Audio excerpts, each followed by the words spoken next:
لەسەر مەترسیەکانی مادەی هۆشبەر لەگەڵ میوانەکەمان قسە و پرسی زیاتر دەکەین.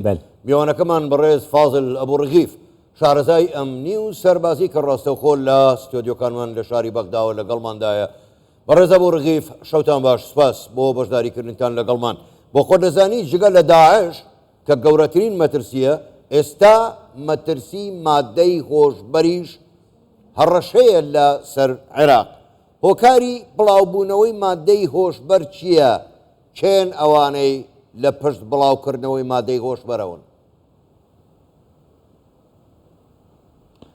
نعم بدەن سەرەتا سڵاو ڕێز بۆ ئێوە بۆ بینەرانی کەناڵەکەتان سەرەتا یەکەم مادەی هۆشبەر بەڕاستی عێراق گۆڕەپانێک و ڕێڕەوێک بوو بۆ مادەی هۆشبەر، بەڵام دوای ساڵی 2023 بەڕاستی ئێستا لە ڕێڕەوە گۆڕاوە بۆ بارەگا و بەکارهێنەری مادە و بازرگانی و بەکارهێنەری مادە هۆشبەرەکان و ئالوودەبوون و شتانانە.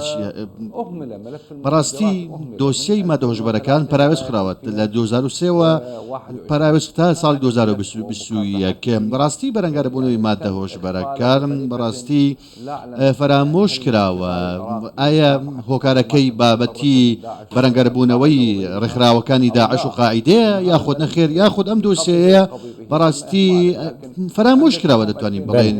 دوای ساڵی 2023 بەڕاستی دۆخەکە گۆڕانکاری بەسەردەهاتووە لە حاڵەتێکەوە بۆ حاڵەتێکی دیکە بینیمان کەوا چەند هەڵمەتی دەستگیرکردن، هەڵمی دەست بەسەرداکردن، هەڵوەشاندنەوەی باندەکان. ئێستا عێراق لە ڕیزبەندی پێشەوەی ئەو وڵاتانە عەرەبیەکان دێت. ئێستا عێراق بۆتە بارەگای بڵین وەزارەتی ناوخۆی وڵاتانی عەرەبی و بەرەنگاربوونەوەی مادە هۆشبەرەکان و ڕۆژهەڵاتی ناوەڕاستە.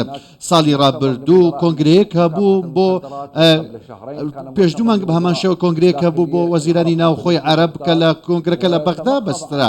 ئەو لەو کۆبوونە و کۆنگرانەدا ئەوەی کە لێکەوتەوە عێراق سەرکەوتوو بوو لەوەی کەوە بڵێ برێز ئەبوو ڕغیف نها یعنی عراق پێشتر وەکی وڵاتێکی ترانزیت ئادا مادەیا هشبەر دەهاتە بنافکردن نەها بوویە ناوەندێک بخوا تێگوتن ژی گوهن دەست ناو عراقی لە پشت بازرگانیکردنا مادەیەن هشبەر هەیە.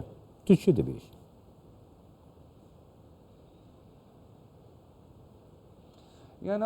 یەکەم شت مادە هۆشبەرەکان بەڕاستی هیچ باوکێکی ڕاستەقینەی نییە، هیچ کەسێک نییە لە ئەستۆی بگرێت مادە هۆشبەرەکان لە بنەڕەتدا بەڕاستی دۆسێکی نێودەوڵەتیە لە عێراقدا. عێراق لەم بابەتەدا سەرکەوتوو بووکەوە ئەو قەناعەت بە وڵاتانە بکە کە چاودێرەکانیان ڕەدەست بکەن. لە هەمان کاتدا لە هەندێک لەو باندانەش دەستگیر بکاتە بەرەنگاربوون بەڕێوەبەراتی مادە هۆشبەرەکان 600 باندی هەڵۆشاندوتەوە کە 54 لەو باندانە نێودەوڵەتی بوون. عێراق لە هەمان کاتدا سەرکەوتوو لە ئاڵ و گۆڕپێکردنی زانیاریەکان لەگەڵ وڵاتانی ناوچەکەدا سۆزی وڵاتانی کەنداویشی بەدەستهێناوە. کوێت هاوکارە، سعودیە هاوکارە، ئێران هاوکارە، لایەنی ئوردن هاوکارە لەم بابەتەدا. بەڵام بەڕاستی قەبارەی مادە هۆشبەرەکان لە عێراقدا بەڕاستی بابەتەکە بۆتە ژێ مەترسی. لە بۆ نمونە ئێران مادەی هۆشبەری زۆری لێل، لە سووریا بە هەمان شێوە، لە لوبنان بە هەمان شێوە مادەی هۆشبەری تێدا هەیە.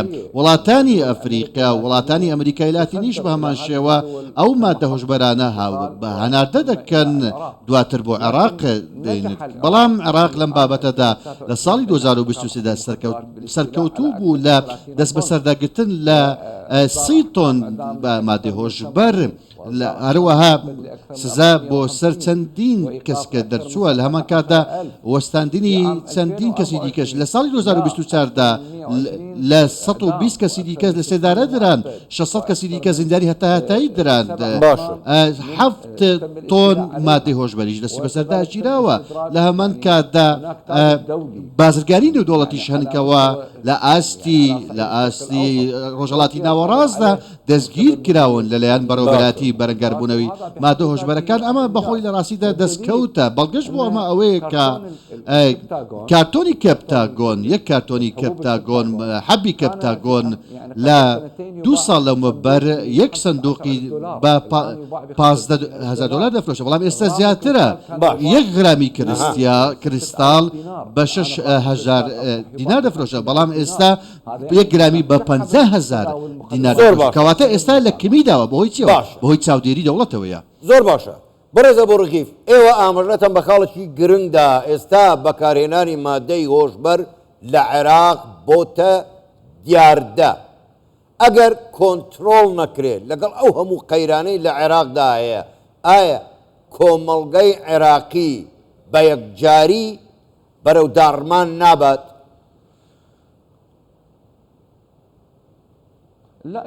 نا نەخێر ئەمڕۆ دەبینین لە ساڵی ڕابردووەوە لە کۆتایەکانی ساڵی 2023 و ساڵی 2023 بە هەمووی و سەرەتای ساڵی 2023 تاوە کۆم ساتە دەبینین کە بافێت بڵێم بە بشێکی یەکلاکەرەوە بەڕێوەبەراتی مادە هۆشبەرەکان و بەڕێز وەزیری ناوخۆ ئەو بەرنامە حکومیەی بەڕێز سوودانی کە هەیەی سەرکەوتوو بوون لەوەی کەەوە بەڕاستی ئەو پەتایە بکرین کە کۆمەڵگەی عراقی گرتوتەوە بە بەڵگەی چی بە بەڵگەی ئەوەی کەەوە زیاتر لە 15 بەڕاستی بنکەی بۆ ئالوودەبووان کراوەتەوە بە خۆبەخشانە لە هەمان کاتدا بەڕاستی پەرلەمانیش کاری لەسەر دەکات بۆ ئەوەی کەەوە پێداچوونەوە بە یاسا بەرکارەکان بکە لە بابەتی مادە هۆشبەرەکان ڕەنگە چینێکی لە پۆلێنێکی گربێتەوە لە هەرزەکاران گرێتەوە کە یاسا دادگا ئەمانە وەکو قوربانی پێناسی کردوون کەواتە بابەتەکە چۆنە لە خێزانەوە دەست پێ دەکەوە لە زانکۆ لە کارکردن لە شەقام لە هەموو ئەمانە پێویستە کاری بۆ بکرێت کەواتە بەرەنگاربوونەوەی مادە هۆشبەرەکان پێویستی بەچێت پێویستی بە کۆشینێ دەوڵەتی هەیە پێویستی بە کۆشە لە تەواوی ئاستەکانی ژیانە لە عێراقدا پێویستی بەوە هەیە پێویستی بە زانکۆی پێویستی بە قوتابخانە هەیە پێویستی بە قوتابخانەی ئامادەی پێویستی بە هۆشیاری کۆشی زیاتر هەیە ئەمەش ئەوەیە کە کاری لەسەر دەکرێت لە عێراقدا برێزە بۆ ڕایفنەوە حەژمارێک زێدە کەسێک و هاتنەگرتن بە هەزاران کەسێک و هاتنەگرتن لە عێراقی بێ ئەگەرە بازرگانیات مادەین حشبەر هەروەها بە هەزارین تۆنان مادەین حشبەر هاتنە دەستە سەرکردن دەستێک لە عێراقی پشتوەیەکی هەیە دیسە پرسم دەستێک لە عێراقی پشتوەیەکی هەیە